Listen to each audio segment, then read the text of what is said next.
حضرت علی کرم اللہ وجہ الکریم، وہ علی جو حیبر شکن ہے، وہ علی جو بطول زہرا کا شوہر ہے، وہ علی جو دماد رسول ہے، اور وہ علی جو خانہ داد اللہ تعالیٰ کا ہے، سبحان اللہ، جن کی ولادت کعبہ کے اندر ہوئی، وہ ہے حضرت علی کرم اللہ وجہ الکریم۔ کعبے کے اندر ولادت حضرت علی کرم اللہ وجہ الکریم کی ہوتی ہے۔ آپ کی والدہ حضرت فاطمہ بنت اسد رضی اللہ تعالی عنہ، وہ طواف کعبہ میں مشغول ہیں، اور کیا کرتی ہیں کہ جب ان کو درد ذیل حق ہوتا ہے، درد محسوس کرتی ہیں، تو پھر کیا کرتی ہیں؟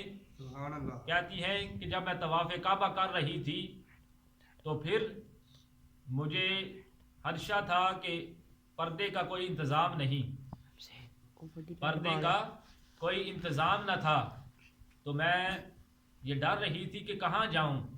اچانک جو ہے کعبے کی دیوار پھٹ جاتی ہے، اور دیوار کہتی ہے کہ آپ اندر چلے آئیے۔ کعبے کی دیوار کے اندر حضرت فاطمہ بنت اسد رضی اللہ تعالیٰ عنہ تشریف لے جاتی ہیں، اور حضرت علی کرم اللہ وجہ الکریم کی پیدائش مبارک ہوتی ہے۔ سبحان اللہ، کعبے وچ ولادت حیدر دیے، کعبے چ ولادت حیدر دیے، اور مسجد چ شہادت حیدر دیے۔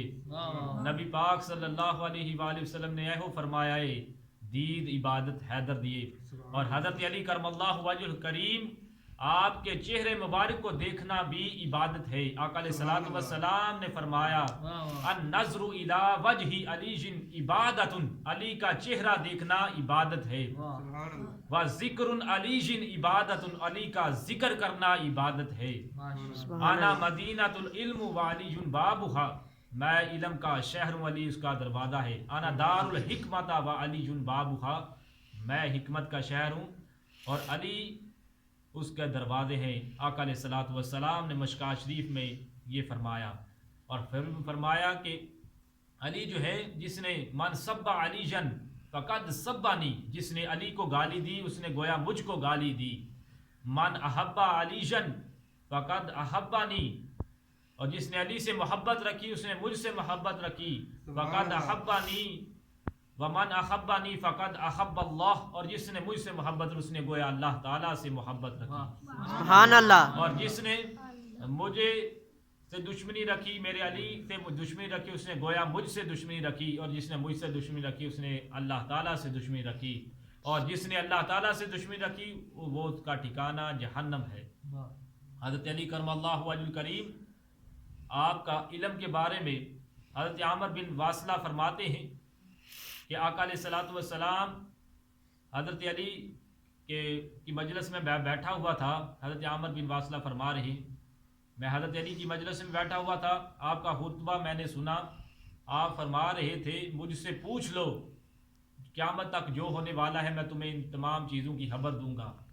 میں تمہیں بتلاؤں گا کہ جو کچھ زمین کے اندر ہے تمام چیزوں کی خبر دوں گا، کیونکہ میں ان کے زمین کے ذریعے سے آسمان کے راستے بھی جانتا ہوں۔ سبحان اللہ۔ اسی اثناء میں حضرت جبرائیل حضرت علی کے پاس آتے ہیں اور کہتے ہیں کہ اے حضرت علی کرم اللہ وجہ الکریم، آپ نے بڑا دعویٰ کیا ہے، میں ہر چیز کو بتاؤں گا، بتائیے کہ اس وقت جبرائیل کہاں ہے؟ جبرائیل حضرت علی نے آسمان پر نظر دوڑائی، زمین کا کونا کونا دیکھا، لیکن حضرت جبرائیل نظر نہ آئے۔ کہا کہ جبریل نہ آسمان پر ہے نہ زمین پر ہے، مجھے معلوم ہوتا ہے کہ جبریل آپ ہی ہیں۔ تو حضرت جبریل نے کہا کہ بے شک علی تو نے سچ کہا، میں ہی جبریل ہوں، میں ہی جبریل ہوں۔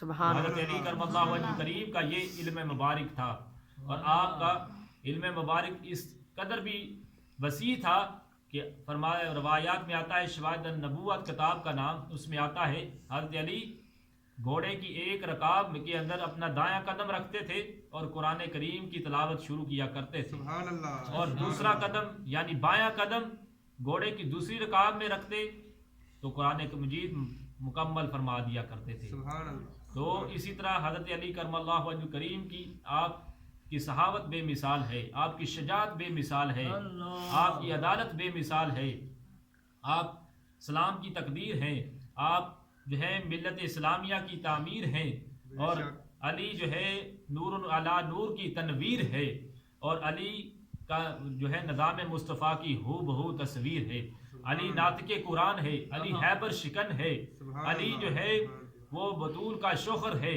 علی دماد رسول ہے، علی خدا کا خانہ زاد ہے، علی دماد رسول ہے۔ یہ ہے حضرت علی کرم اللہ وجہ کریم، جن کی صحابت بھی بڑی مشہور ہے۔ حضرت ابو ذر غفاری فرماتے ہیں ہم حضور کے ساتھ نماز ظہر ادا کر رہے تھے، جب نماز ظہر ادا کرتے ہیں ایک سائل آتا ہے، سوالی ہاتھ پھیلاتا ہے کہ مجھے اللہ کے نام پر دے دو، مجھے کوئی چیز دے دو، تو سائل جو ہے اس کو کوئی چیز نہیں ملتی، وہ پھر اللہ کے حضور ہاتھ اٹھا کر دعا کرتا ہے، یا الہی میں تیرے محبوب صلی اللہ علیہ وآلہ وسلم جہاں پر تشریف فرما ہے، نماز ادا فرما رہے ہیں، ادا کر رہے ہیں، میں نے مسجد میں آیا، سائل ہوں، گداگر ہوں، مانگنے آیا ہوں، بیکاری ہوں، مجھے کوئی دے دے، لیکن کسی نے مجھے کچھ عطا نہیں کیا۔ حضرت علی کرم اللہ وجہ کریم حضرات اس وقت نماز ادا کر رہے تھے اور رکوع کی حالت میں تھے۔ رکوع کی حالت میں آپ نے اپنا ہاتھ پیچھے کیا تو سائل سمجھ گیا کہ ہاتھ میں جو آپ کی انگوٹھی تھی اس سائل نے اتار لی۔ جب انگوٹھی اتار لی تو حضور علیہ الصلوۃ والسلام یہ نظارہ اپنی چشمان مبارک سے خود دیکھ رہے تھے، اور فرمایا کہ حضرت اللہ تبارک و تعالیٰ سے عرض کی، یا اللہ جس طرح موسیٰ علیہ السلام کو تو نے ربی زدنی علما ربی شرح لی صدری ویسر لی واحلل عقدۃ من لسانی یفقہوا قولی، ان کا سینہ کھول دیا ہے، ان کی گرہ کھولی ہے، ہارون علیہ السلام کے ساتھ ان کی مدد کی ہے، ان کو وزیر بنایا ہے، لہذا علی کو بھی میرے بعد میرا وزیر بنا دے، ان کے ذریعے میری پشت کو مضبوط کر دے، ان کے ذریعے جو ہے میرے خاندان کو اور زیادہ مضبوط کر دے۔ تو فرماتے ہیں کہ ابھی حضرت ابو ذر غفاری فرماتے ہیں کہ حضور ابھی یہ دعا کر ہی تھے کہ جبرائیل امین اللہ کے حکم کے مطابق وہی لے کر آگے۔ وہی کیا تھی کہ انما ولیکم اللہ والرسول والذین آمنوا الذین یقیمون الصلاۃ ویؤتون الزکاۃ، کہ نہیں ہے تمہارے دوست مگر اللہ اور اس کے رسول اور ایمان والے جو نماز قائم کرتے ہیں، زکوٰۃ دیتے ہیں، اور رکوع کرنے والوں کے ساتھ رکوع کرتے ہیں۔ تو تفسیر نصفی میں آتا ہے یہ جو ہے آیات حضرت علی کرم اللہ وجہ کریم کی شان میں نازل ہوئی، کیونکہ اس وقت آپ رکوع کی حالت میں تھے جب سائل نے آ کر سوال کیا تھا، تو یہ آیت حضرت علی کرم اللہ وجہ کریم کی شان میں نازل ہوئی۔ اور پھر عدالت آپ کا انصاف بھی بڑا مشہور ہے۔ واقعہ یہ ہوتا ہے کہ جنگ صفین کے موقع پر آپ کی زیرہ گم ہو جاتی ہے، آپ کوفے کے اندر جو ہے کوفہ میں جب جنگ لگ کر باہر آتے ہیں، کوفہ کے اندر تشریف لاتے ہیں، تو پھر کیا ہوتا ہے، تو آپ کی زیرہ مبارک جو ہے ایک یہودی کے ہاتھ میں آپ دیکھتے ہیں، آپ کہتے ہیں کہ یہ زیرہ میری ہے، یہودی کہتا ہے یہ میری ہے، یہ تکرار، یہ بحث و مباحثہ جاری رہتا ہے۔ آپ فرماتے ہیں کہ چلو قاضی کی عدالت میں چلتے ہیں، آج فیصلہ ہو جائے کہ کس کی زیرہ ہے۔ عدالت میں چلے جاتے ہیں، جج دیکھ کر پہلے تو بڑا حیران ہوتا ہے کہ وقت کے امیر المومنین ہیں اور عدالت میں کیا کرنے آئے۔ پوچھا کہ حضرت علی کیسے آنا ہوا، فرمایا کہ میری زیرہ ہے اور یہ اس یہودی کے ہاتھ میں ہے، تو میں اسے کہتا ہوں یہ میری ہے۔ اب عدالت لگ جاتی ہے، عدالت میں کوئی ایویڈنس، کوئی ثبوت جو ہے حضرت علی کو کہا جاتا ہے پیش کیجئے، فرمایا میرا غلام قمبر جو ہے وہ میرا ثبوت ہے، میرا شہزادگان امام حسن میرے حق میں ثبوت ہے کہ یہ زیرہ میری ہے۔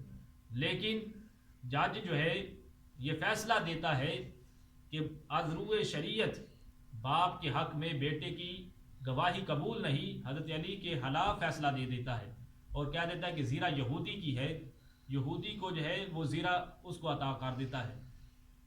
تو زیرہ جو ہے یہودی کو مل جاتی ہے، یہودی بھی بڑا حیران و پریشان ہو جاتا ہے اور متاثر ہوتا ہے، امپریس ہوتا ہے کہ اس وجہ سے کہ اسلام جو ہے بڑا ہی اہم دین ہے، کہ انصاف وہ وقت کے امیر المومنین ہے، خود فیصلہ نہیں کیا بلکہ قاضی کی عدالت میں گئے ہیں اور جج نے جو فیصلہ دیا ہے اس کو منوان قبول بھی کیا ہے۔ سبحان اللہ۔ تو یہ ہے حضرت علی کرم اللہ وجہ کریم، بڑا متاثر ہوا اور پڑھنے لگا اشہد ان لا الہ الا اللہ واشہد ان محمدا عبدہ ورسولہ، اور کلمہ پڑھ کر مسلمان ہو جاتا ہے۔ سبحان اللہ۔ یہ ہے حضور حضرت کرم اللہ حضرت علی کرم اللہ وجہ کریم کا انصاف.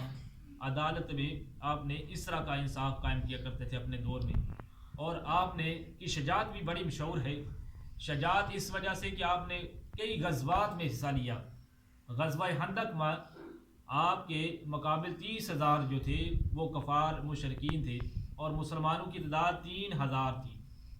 ان میں ایک بڑا ہی جنگجو کفار مشرکین جس کا نام عمرو تھا، اور اس کی کہا جاتا ہے کہ اس کی ہمت طاقت جو تھی 1,000 آدمیوں کے برابر تھی. 1,000 آدمی ایک طرف ہوں اور ایک کافر جو ہے جس کا نام عمرو تھا وہ ایک طرف ہو تو 1,000 ایک طرف اور ایک آدمی ایک طرف. اس کی طاقت اتنی تھی. اس کے مقابلے میں کوئی آدمی نہیں سامنے آتا تھا. حضرت علی کرم اللہ وجہ کریم جب اس نے پکارا نہ ہے کوئی مسلمانوں تمہاری کوئی غیرت ہے تو آؤ سامنے میرے مجھ سے مقابلہ کرو، تو حضرت علی کھڑے ہو گئے اور کہا کہ حضور میں جاتا ہوں. حضور علیہ الصلوۃ والسلام نے اپنا امامہ شریف اتار کر حضرت علی کے سارے مبارک پر رکھا اور چوما، آپ کا ماتھا چوما اور کہا کہ جاؤ علی تمہیں جو ہے خدا تمہارا محافظ ہوگا. تو حضرت علی کرم اللہ وجہ میدان میں کود پڑتے ہیں اور پکارتے ہیں آ جاؤ اے عمرو، تم اگر بہادر ہو تو میں بھی اپنی ماں کا حیدر ہوں. مجھے ماں نے حیدر قرار دیا ہے، میرا نام حیدر ہے، آ جاؤ میدان میں.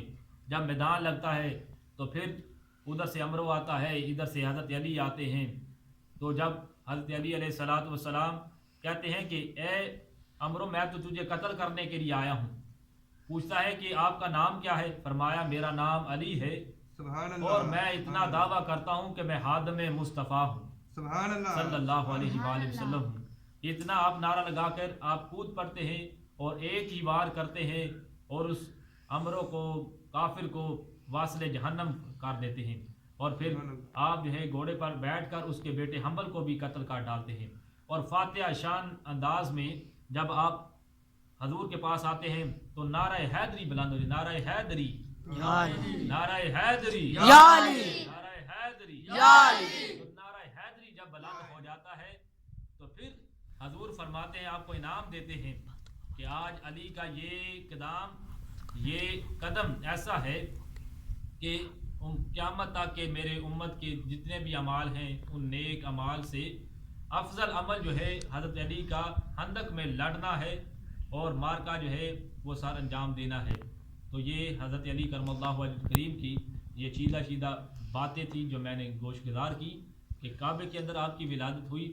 بچپن میں سب سے چھوٹے تھے، جو مردوں میں سمجھے کہ بچوں میں سب سے پہلے اسلام قبول کرنے والے حضرت علی کرم اللہ وجہ کریم. اور پہلے جو ہے آپ حضرت علی کرم اللہ وجہ کریم آدمی ہیں یا شخصیت ہیں کہ جن کی ولادت کعبے کے اندر ہوئی ہے. ایک کعبہ جو ہے اللہ کا گھر ہے، یہاں کعبہ آپ کی تصویر لگی ہوئی ہے، اس کے اندر جو ہوئی ہے دروازے دیوار پھٹ گئی تھی، اندر آپ کی والدہ چلی گئی تھی، پھر آپ کی اندر ولادت ہوئی. قیامت تک کسی بچے کی ولادت کعبے کے اندر نہیں ہوئی. یہ شرف حضرت علی کرم اللہ وجہ کریم کو ہوا.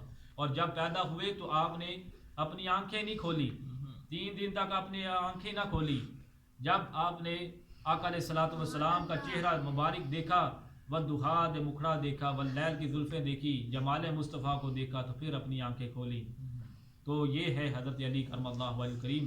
تو اللہ تعالیٰ کے حضور دعا گو ہیں اللہ تعالیٰ آج کے حضرت علی کرم اللہ وجہ کریم کے جشن مولود کعبہ کے صدقے سے ہم سب کے گناہ معاف فرمائے اور آقا علیہ الصلوۃ والسلام کی غیر مشروط محبت لا محدود وفاداری نصیب فرمائے. آمین. وما علینا الا البلاغ.